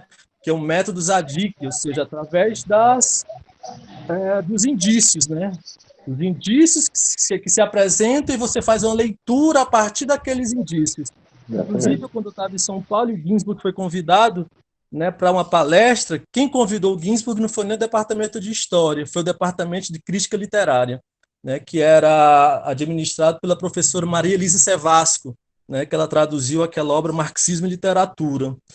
Né, e ele, né, eu lembro que na fala dele, ele disse que é um grande problema, né, digamos assim, entre os historiadores, né, a busca da verdade, digamos assim, um aspecto científico positivista, né, até dialogando com Ciro Flammarion Cardoso, né, que é justamente essa história iluminista e a história estruturalista, ela está muito presente, né? Ela está muito presente.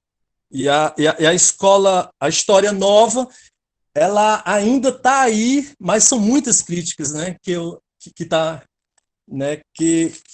você enfrenta, né? Até por conta dessa subjetividade, como ressaltou o professor Roberto, ou então a poética, como trouxe o professor Gerardo. E a poética, né, como se a poética ela saísse da luta de classes. A poética ela saísse do embate e ela entrasse no campo, né, que fosse suavizado, digamos assim. Eu não vejo dessa forma, né? E eu queria que você me falasse a respeito. E outra coisa também, né? Quando a gente fala de poética, a gente fala de sentimento, né? A gente fala de experiências práticas, emoção, né? E sensibilidade.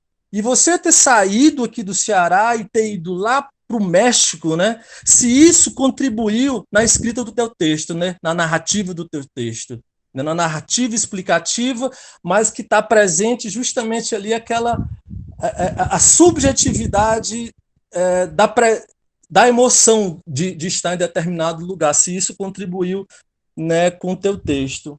É praticamente isso que eu queria saber, Nuno. Beleza?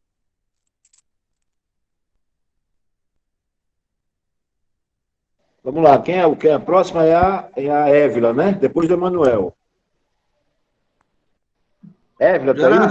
Gerardo, deixa eu só complementar rápido aqui uma coisa, porque o Castilé praticamente reproduziu, Évila, só um minutinho, reproduziu uma pergunta que eu tinha feito, porque Nuno, é o seguinte, quando a gente falou com o Roberto Kennedy, que ele foi para Portugal, ele disse que ele sofreu, ele sentiu na pele, apesar de ser um lugar que fala epistemologias do sul, do pensamento subalterno, parará, ele sentiu preconceito na pele, sabe?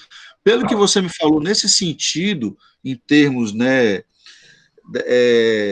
dessas questões que envolvem opressões, humilhações, críticas, racismos, classismos, etnocídios, etc., você parece que passou de uma certa forma bem, tranquilamente, né? É isso mesmo ou não houve nenhum tipo de atrito? Você, enquanto pesquisador do Nordeste, Parará, falando sobre uma obra literária, de um cânone, né, no México, não teve em nenhum momento, nenhum embate ou alguma coisa desse tipo? A UNAM, então, ela é uma instituição democrática e receptiva, não há grupos, está entendendo o que eu estou perguntando? Não há nenhum tipo de polarizações, lutas internas entre departamentos, ou lutas em nome de um determinado tipo de estudo e narrativa, mesmo dentro do departamento onde tu estudou, que isso também é interessante, né?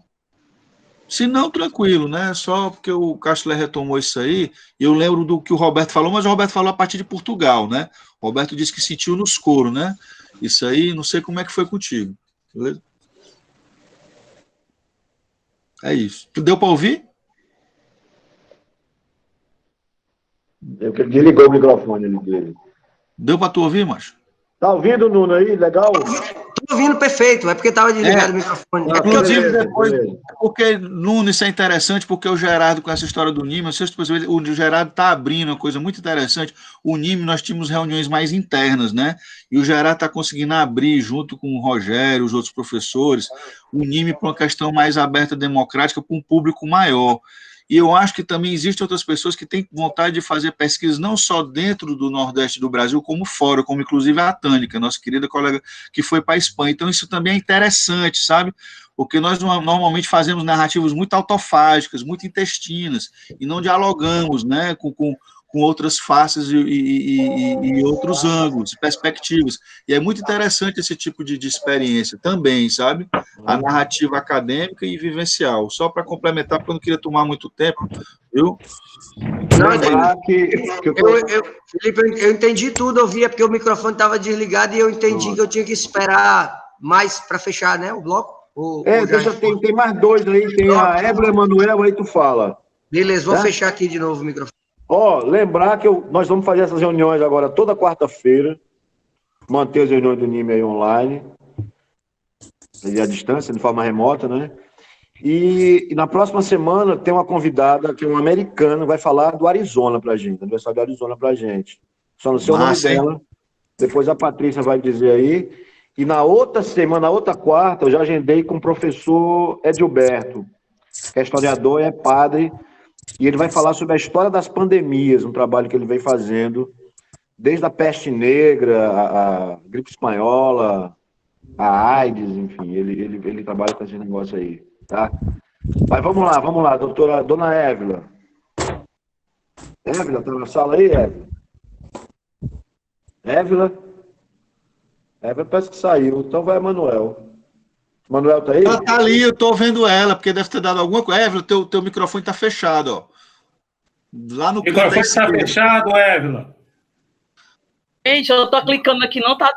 Deu certo Pronto, agora? Deu certo. Évila, vai lá. Gente, boa tarde, certo?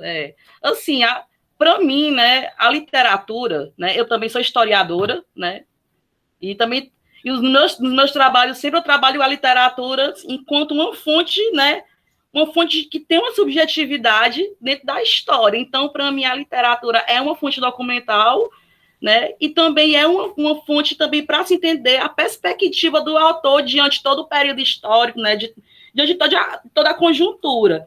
Assim, e diante essa minha perspectiva, né, eu gostaria de te perguntar quais foram os autores que tu trabalhou para discutir a relação de história e literatura, porque também eu tenho um grupo de estudo nessa área, né, que também vincula também a educação.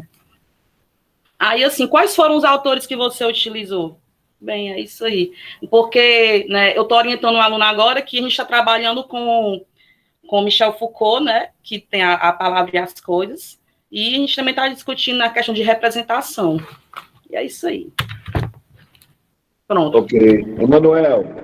Manuel tá aí? Tô aqui. Tranquilo. Apenas uma pergunta. Boa tarde a todos e a todas. Antes de mais nada, eu queria dizer como eu estou feliz de estar aqui no NIME, né? Aqui, para mim, é casa. Eu me sinto em casa. Eu fiz doutorado e pós-doc nesse grupo, e mais em casa ainda, porque eu estou vendo meu colega Nuno, que é aqui da UFRB. Não tinha jeito de não participar dessa, né? Eu tenho um colega que está expondo e estou vendo meus outros colegas todos. Espero que todos vocês estejam bem. Pandemia, né? Fiquem em casa, se cuidem. Estou vendo que vocês já estão friviando demais aí em Fortaleza. Viu? Segure a onda, para não voltar tudo. Então, é bom ver vocês, é bom ver o Nuno. E o que eu queria falar é o seguinte: eu não sou historiador, eu sou filósofo, né? Essa é a minha tradição, mas aí na própria UFC, eu conheci um autor apresentado pelo Henrique Cunha, que é o Carlos Nelson Coutinho. E ele fala esse cara me incentivou a, mais tarde, aqui na UFRB, ter um PIBIC que falava de literatura e filosofia a partir de Raquel de Queiroz, né? A gente começou a ler Raquel para ver a filosofia da seca, inclusive mandei trabalho para o encontro que a gente teve em 2015 aí, levei meus orientandos PIBIC. Bom, vou encurtar a minha pergunta. É o seguinte, Nuno, até que ponto, como e quando a gente pode usar romances em nossas pesquisas? Como é essa sensibilidade? Que o Carlos Nelson Coutinho trata disso, né? Do literário engajado, do não engajado, e porque ainda mais numa sociedade dessa que a gente está vivendo agora, de uma porção de lorotas e mentiras contadas, numa sociedade de fake news, né? Como é que até que ponto a gente vai se apropriar dos romances? Como é que a gente detecta quem é realmente que serve para a nossa pesquisa? Eu acho que você já disse isso nas entrelinhas aí, pode dizer.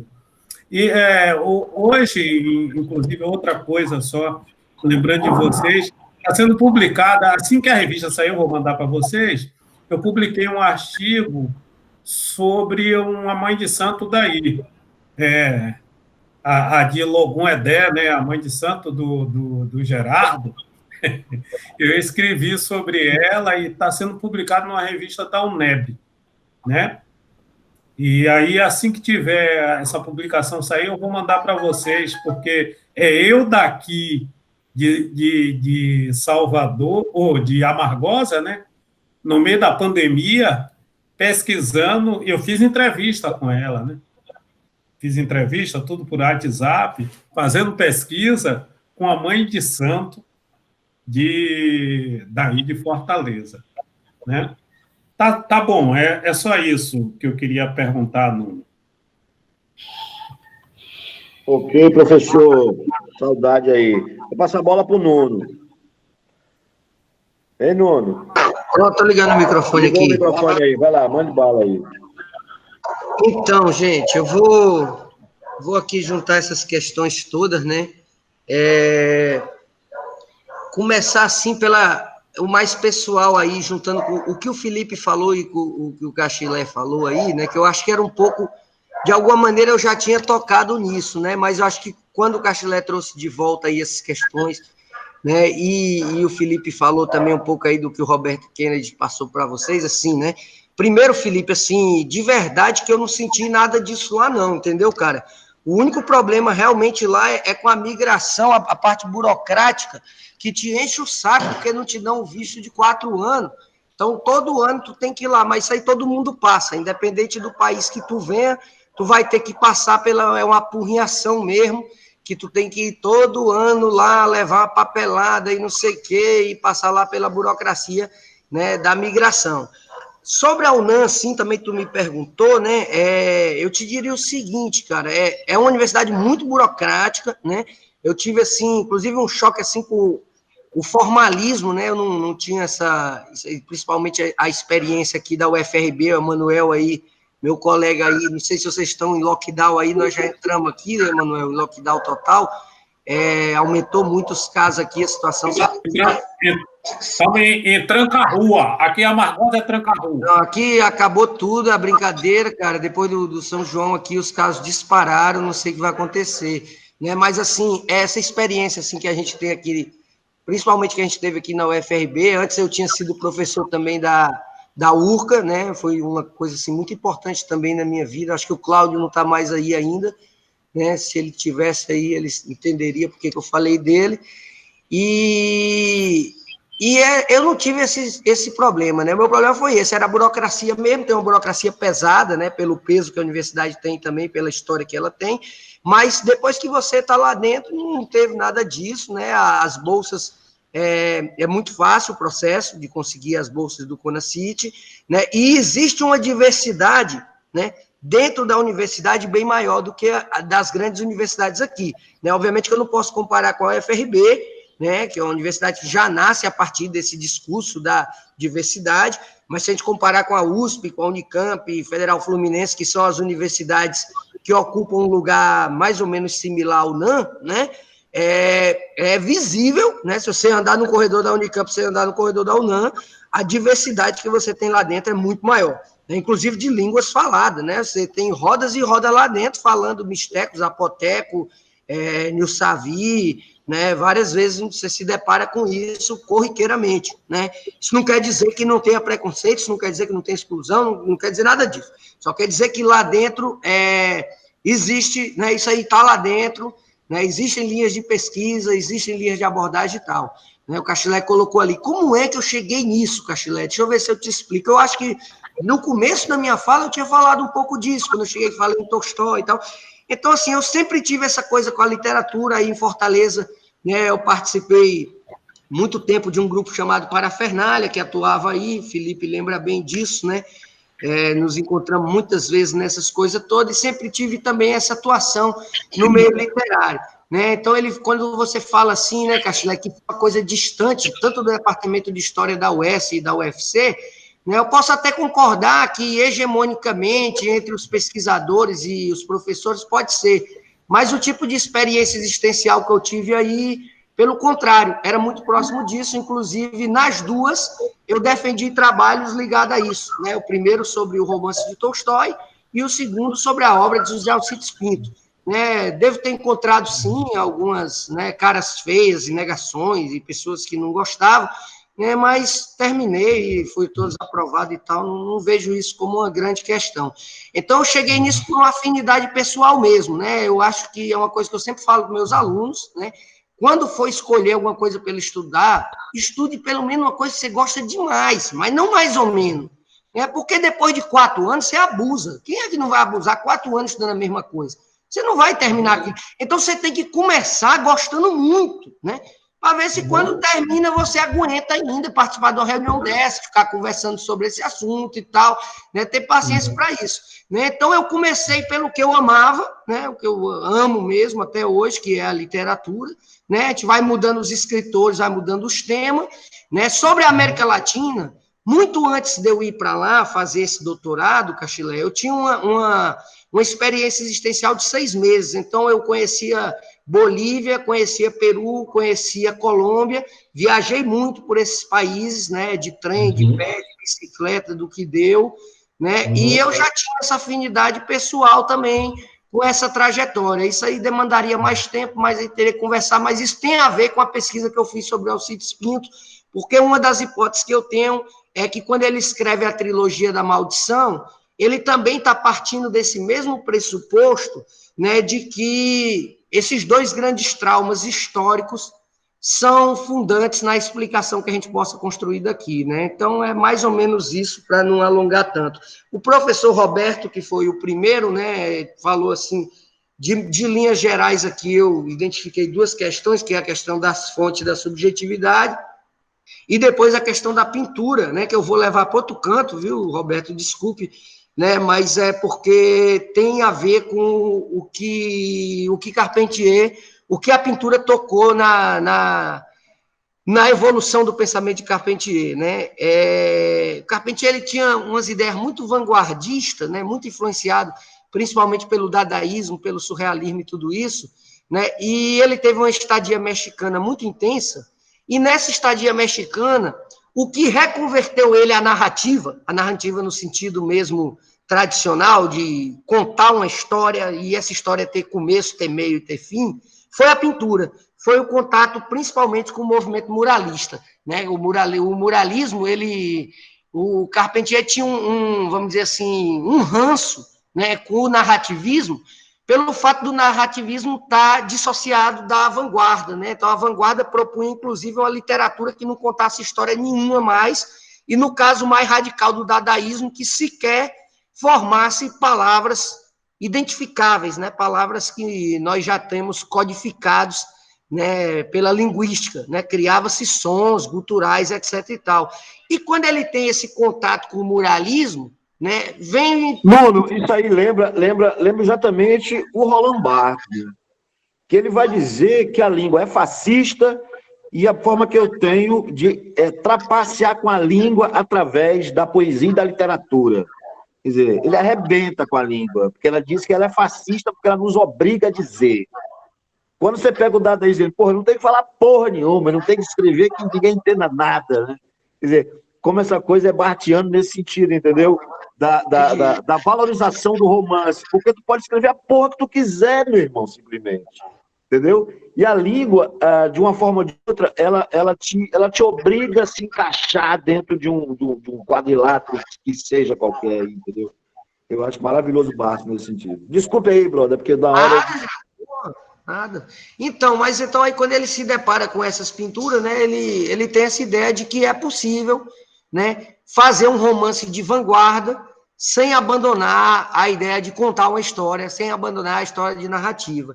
Né? Sobre a subjetividade, Roberto, eu não sei se ficou claro em tudo que eu falei ou no texto que eu mandei, mas a minha questão é justamente que é possível fazer uma história da subjetividade dos autores também, tá entendendo?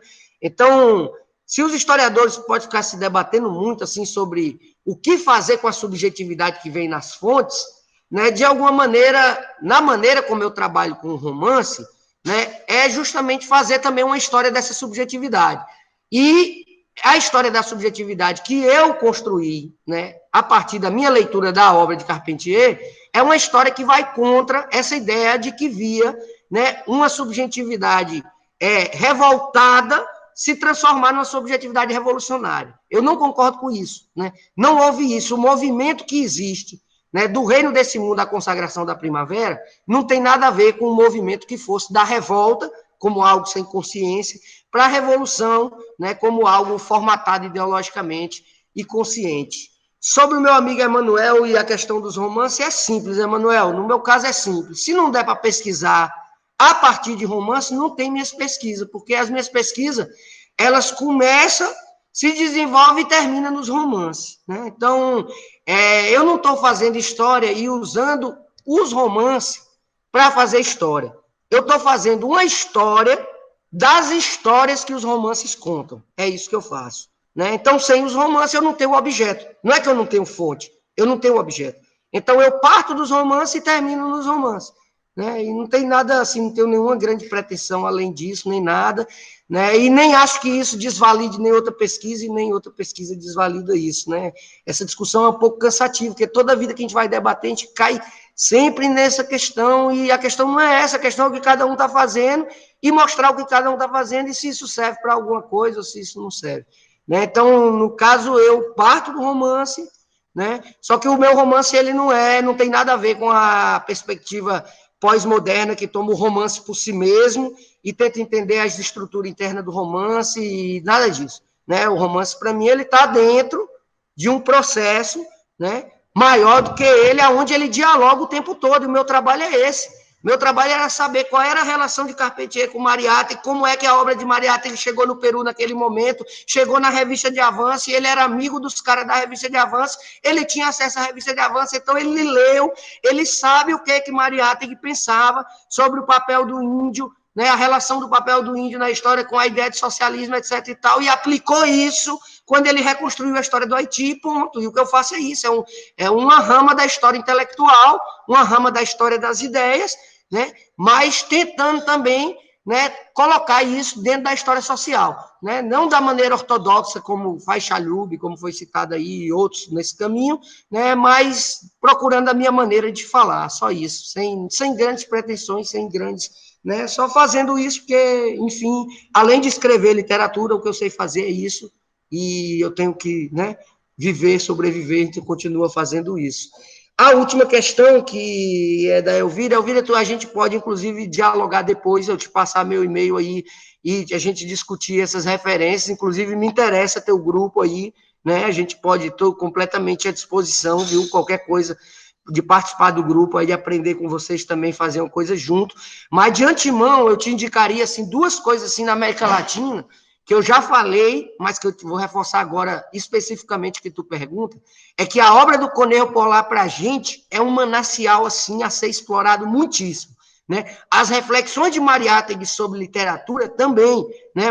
Mariátegui é muito falado, muito resgatado, mas muitas vezes se perde completamente a análise literária dele. Mariátegui tem um trabalho muito fundamentado, abriu muitas portas, sabe? Ele tinha uma visão muito avançada na época sobre como abordar a literatura, né? Inclusive os marxistas ortodoxos repudiavam ele justamente pelo conceito de imaginação que ele tinha e pelo papel que ele via, né, da literatura como fundante da realidade, que aí sim aproxima muito do que o Gerardo falou de Castoriadis e tudo isso, por uma linha latino-americanista. Mas eu terei o maior prazer, Évila, não sei, de debater contigo e de participar do teu grupo, e tem um monte de coisa, eu tenho uma disciplina inteira que eu dou aqui na UFRB, que é basicamente só sobre isso, que é uma história do latino-americanismo, né, porque os latino-americanistas, como todos eles estavam dentro do território do ensaio, eles tinham muito pouca preocupação com essas fronteiras, né? Então, toda essa preocupação que a gente tem dessas divisões de fronteiras disciplinares, né, eles é muito pouco importante dentro dessa tradição. A maior parte deles escrevia poesia, fazia arqueologia, fazia história, fazia filosofia e tal, então eles tinham um discurso muito mais, vamos dizer assim, muito menos fechado para esse debate, para esse diálogo. Então, eu acho que a obra de Conejo Polar e uma releitura do que Mariátegui pensou sobre a literatura e sobre o papel da imaginação, né, é um bom caminho para a gente começar, mas estou totalmente disposto, viu, Évila? Pode me passar o e-mail aí e a gente pode fazer um trabalho junto. Olha, eu quero agradecer demais, Gerardo. Estou muito alegre de ter participado aqui. Babi, se tu tiver aí, um abraço, viu, macho? Felipe e Cláudio Reis, acho que ele saiu. Mas é isso, agradeço a todo mundo que participou. Emanuel, vamos se cuidar aí, que o Recôncavo vacilou no São João e o preço vem alto, viu, irmão? Abraço, gente. Obrigado. Ei, Nuno, meu irmão, que maravilha, brother. Eu adorei a discussão. Salvou a pandemia, essa discussão, entendeu? Eu acho que foi muito legal, a discussão, porra, de altíssimo nível, né? Pô, parabéns pra caralho. Eu já conhecia parte do seu trabalho e tal, mas não sabia que... Eu não tinha só notícia da tese, mas acho que é um trabalho maravilhoso mesmo. Acho que a galera também que está toda aqui do NIME, acho que gostou bastante, né? E se alguém ainda quer falar mais alguma coisa, se não quiser, nós vamos fechar. Alguém ainda quer falar aí? Roberto ainda quer falar, não? Fala, Roberto. Eu gostaria só de comentar alguma coisa sobre as questões culturais, com relação ao que o Felipe perguntou, sobre a receptividade no México, né, comparando com o que o Roberto Kennedy falou em Portugal. Bom, nós temos aí, segundo alguns clássicos da história, né, e Richard Mosse entra nisso, né, também o Eduardo Gianetti da Fonseca, porque é o seguinte, a cultura ibérica, né, da América Portuguesa, sobretudo, e da América, porque assim, o México, apesar de pertencer à América do Norte, ele foi colonizado pela Espanha.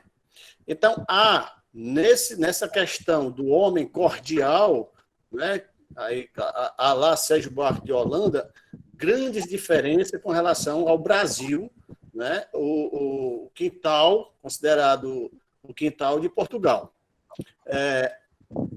a receptividade da América Espanhola em relação, isso eu falo porque participei de algumas reuniões da Claxo, e quando eu pertencia ao grupo de pesquisa de lá, a gente nota tamanha diferença.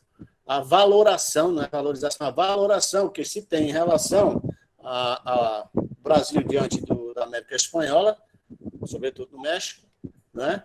E com relação a Portugal. Então, dessas três Américas, né? A que foi anexada, hoje pertence geograficamente à América do Norte, que é o México, há tremenda diferença cultural, há tremenda diferença com relação à receptividade, representatividade e tal. Portanto, acredito eu que essa seja a grande diferença entre a recepção do Nuno lá e do Robert Kennedy lá em Portugal. Tá? Com relação ao que o Nuno comentou sobre o subjetivismo nas fontes, né, eu me retrato e também me reponho a citar novamente algumas pessoas que já escreveram sobre isso. Né? A história ranquiana positivista, ela sempre primou por isso, a cientificidade pura na escrita da história. Porém, nós sabemos que a Revolução Historiográfica de 1929, né, tomou outros rumos com relação a isso.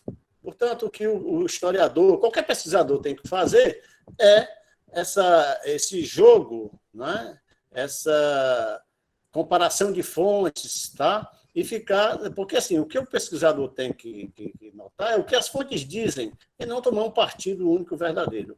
Bom, é só isso e vamos para frente, que temos muitas coisas para discutir ainda. Só para comentar aí, Gerardo, só um minutinho.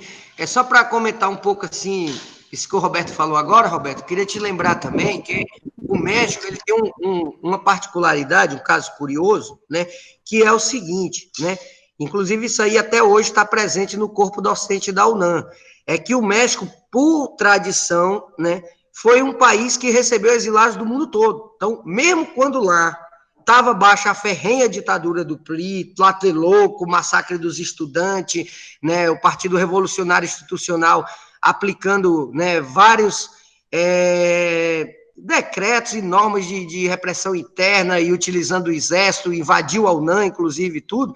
Mesmo nesse momento, o México tinha, né, e o PRI manteve isso de uma maneira muito inteligente, muito sagaz, para passar uma imagem diferente para o mundo, né, a ideia de receber, né, os exilados. Inclusive, ele criou, dentro da Constituição mexicana, tem um artigo, né, que é um artigo que é motivo de piada e medo entre todos os alunos estrangeiros da UNAM, que é o seguinte, né, que nenhum estrangeiro pode se envolver em nada de política interna mexicana sob pena de ser expulso do país, né, e ser proibido de retornar lá de qualquer maneira. Né? Então, essa tradição, né, eu acho que também contribui para um pouco essa resposta que eu dei, que não tem nada a ver com a do Roberto Kennedy mesmo, que vocês falaram, né, de realmente não sofrer nada disso aí. Né? Se eu disser isso aí, estaria mentindo. Pelo contrário, deixei grandes amigos e tudo, né, e vi uma universidade assim, com bastante diversidade interna. Era só isso. Obrigado, viu, gente? Também tem uma coisinha a falar, na parte que me toca, viu? Só um minuto. Só registrar a presença do professor Luiz Távora. Eu só fico assim, só sinto ele não ter acompanhado do começo, que eu acho que é uma discussão que interessa muito a ele. O professor Luiz Távora trabalha com literatura, né? É poeta também, historiador, sociólogo, um bocado de coisa aí. E acho que essa discussão interessa bastante. Eu só queria retomar e dizer bem rápido, só que uma coisa, um comentário em cima do que o Roberto, depois que o Nuno falou, até porque o tempo está avançando, é o seguinte, quando eu fiz a pergunta ao Nuno, e retomando a pergunta que eu fiz ao Kennedy na última oportunidade, foi pelo seguinte, viu, Roberto? É porque, para a gente não ficar muito fechado nessas leituras abstratas e generalizantes dessas produções teóricas dos grandes autores, porque uma coisa que pode colorir e pode dar potência às vivências que nós estamos tendo, justamente é pegar, de alguma forma, os relatos particulares. Claro que nós não vamos universalizar relatos particulares, claro que nós sabemos que são singularidades históricas, né? Mas pegando do mote já de um conceito tão mal conhecido, polemizado e descolocado, como o de homem cordial, do Sérgio Buarque de Holanda, você não imagina o que não se faz com leituras mais abstratizantes e generalizantes de outras coisas, né? E como o Nuno tocou aí, também partindo do pressuposto de que nós estamos lidando com pesquisadores que fazem pesquisas com amor e paixão, senão não tem sentido, né? O Nuno fala uma coisa muito interessante, eu também acho a mesma coisa, meu irmão. Para você aguentar fazer uma pesquisa de 4 anos sobre uma coisa que você desgosta, é meu caminho andado por suicídio epistemológico e vital, entendeu? Senão você não aguenta, meu irmão, a barra. Então, só estou retomando isso aí, essas narrativas um pouco mais particulares, porque eu acho que isso, de uma certa forma, é importante, porque nós também nós trocamos afetos, né? Afetos pessoais aqui, né? Nós também, além de pesquisadores, nós somos amigos. Eu vou até dizer uma coisa a mais. Aprendi até com o meu amigo Gerardo aqui, vou fazer uma confissão pública. Eu, numa pesquisa, eu perco a pesquisa, mas não perco as fontes nem os informantes, entendeu? Porque a pesquisa a gente pode refazer, mas sem um laço de confiança e afeto com as fontes dos informantes, nada feito, entendeu? Isso é que importa. E você tem, inclusive, hoje a alegria de você ter portas abertas com pessoas com quem você já conviveu. Senão, de que adianta o que a gente está fazendo aqui, né? Não é para elastecer os laços que a gente tem, né? No mais, só agradecer mais uma vez aí. É sempre muito bom conversar com o pessoal do NIME, né? É sempre muito bom rever amigos, né? Rever um amigo como o Nuno, que eu conheço de longas datas, né? Chamei até o pessoal da Pindaíba hoje, viu, Nuno? Acho que o pessoal não deu para vir aí, mas um abraço, viu? E é isso. Só queria deixar essa colocação também, porque como pesquisador e como amigo, né? É isso. Tô querendo trazer também o Manuel Carlos. Tô querendo ver se Celina vem também, que fez um grande trabalho, né?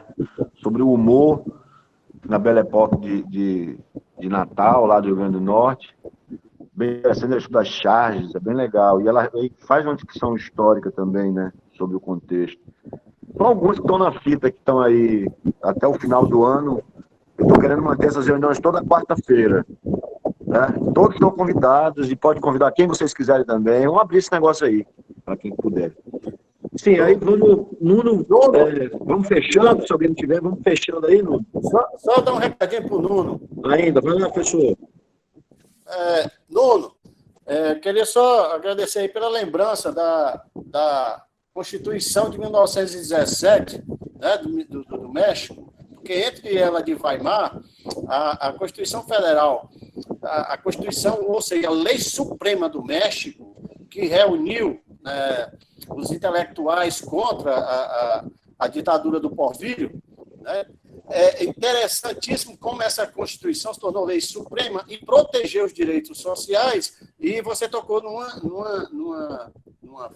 algo muito interessante, que até hoje, né, o México é fortalecido com relação a essas ideias de proteção dos direitos sociais, direitos humanos, que inspirou, inclusive, Brasil e muitos outros países lá desde 1917.